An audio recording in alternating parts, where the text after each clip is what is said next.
मैं आप लोगों के लिए अच्छी अच्छी कुछ स्टोरीज लेकर आई हूँ। आप सुनने के लिए और डरने के लिए तैयार हो जाइए और मैं बोलने के लिए और डराने के लिए तैयार हूँ। ओके, तो ये स्टोरी है, लता ने हमारे साथ ये शेयर किए हैं। बाय द वे, मुझे जिन्होंने भी जैसे करके अपना स्टोरी शेयर किया है, मैं बिल्कुल उसी तरह आप लोगों के साथ स्टोरी शेयर करने वाली हूँ। मेरा नाम लता है, मैं रोकला में रहती हूँ और वहीं पे मैं जॉब करती हूँ। खैर, मुझे ऑफिस जाने आने के लिए व्हीकल की ज़रूरत होती है, जैसे मेरा अपना कार ना होने की वजह से और मैं ड्राइविंग भी नहीं करती हूँ, इस वजह से मुझे एक गाड़ी हमेशा बुक कराना पड़ता है।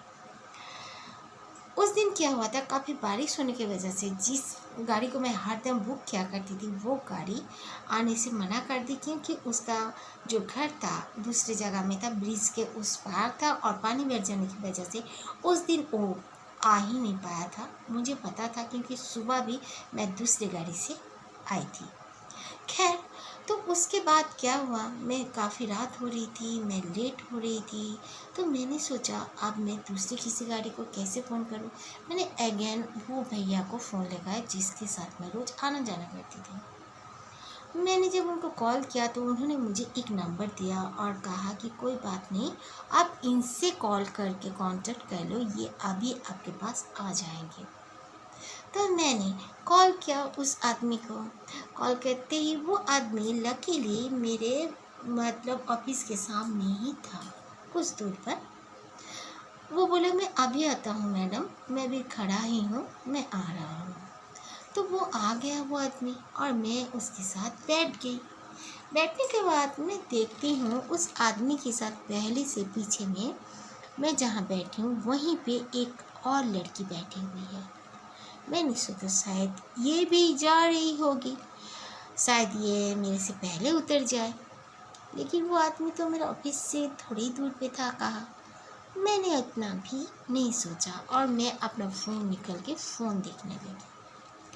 वो लड़की को एक एक बार मैं साइड वाइज अपने आइज से देख रही थी, पर वो लड़की फ़ोन भी नहीं निकाल रही थी और ना ही देख रही थी और ना ही वो मुझे देख रही थी।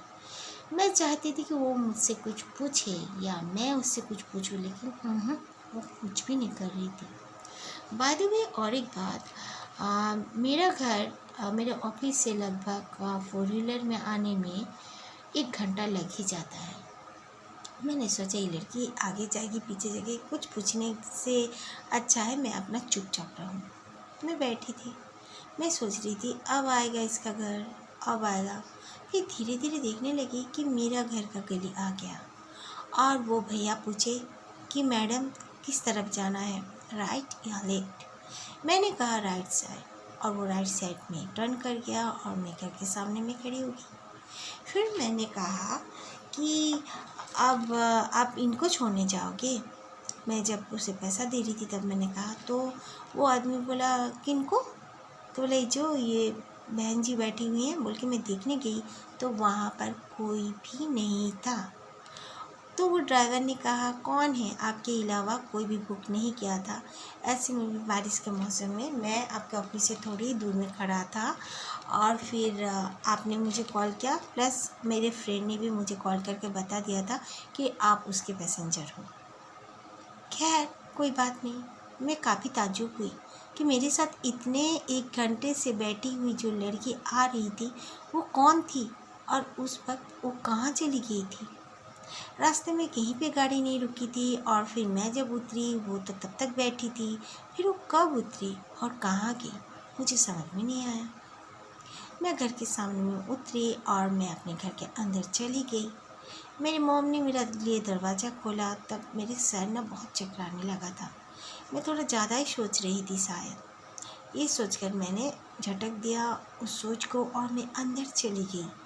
अंदर जाने के बाद अपने फ्रेश होके मैं खाना वाना खाए। अचानक से लाइट ऑफ हो गया और मेरी मॉम अपने कमरे में थी। मैं मॉम को बुलाने लगी ज़ोर ज़ोर से, लेकिन मेरी मॉम को आवाज़ नहीं दे रही थी। शायद वो सुन ना पा रही हो, क्या क्यों सुन नहीं पाएगी, ये भी मैं सोच रही थी। मैं धीरे धीरे मॉम के कमरे के और बढ़ ही रही थी तो मैंने देखा एक मैचेस का तिल्ली लेकर जैसे जला के लगता है उसी तरह कोई वहाँ पे खड़ा है, और वो बिल्कुल उसी लड़की की तरह लग रहा था जो लड़की मेरे साथ बैठी हुई थी। मैं ज़ोर से चीखी। मॉम दौड़ते हुए बाहर आई था। मैंने मॉम को कहा, मैं आपको इतना देर से बुला रही थी, आपको मेरी आवाज़ नहीं आई?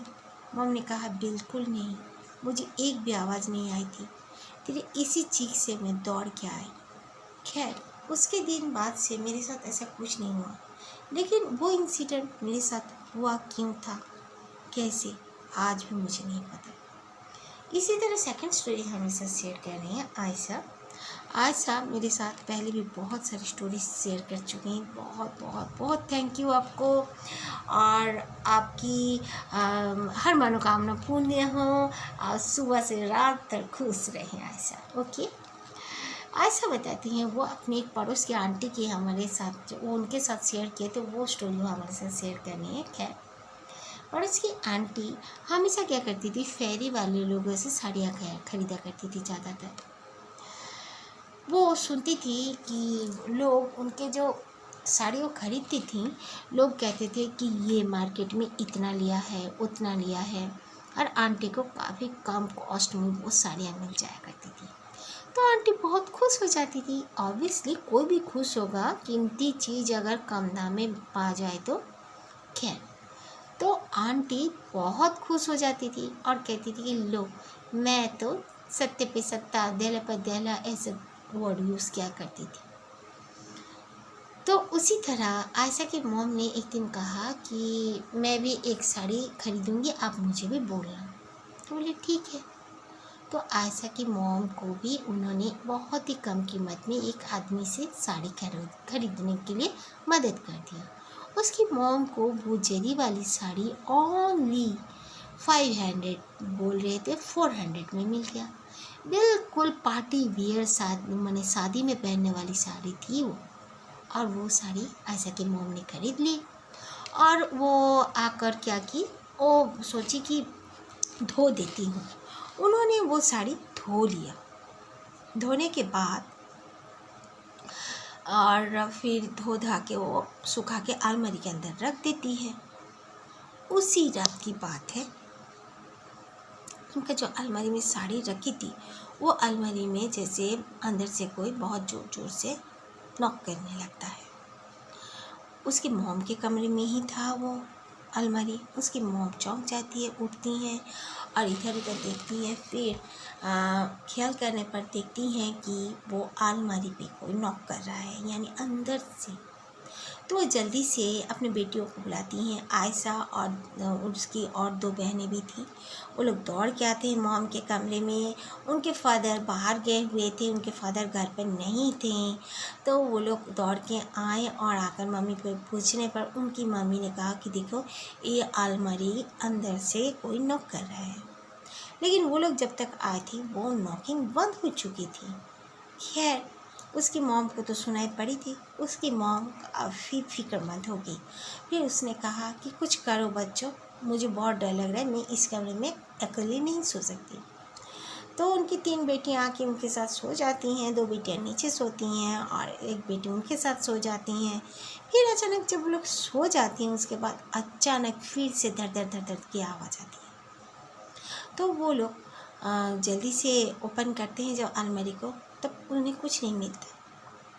लेकिन वो साड़ी जैसे कोई अंदर से फेंकता है बाहर, अपने आप वो नीचे बहुत ज़ोर से जो थ्रो करते उस टाइप का, वो जाके दूसरी तरफ गिरता है। उसकी मॉम काफ़ी डर जाती है।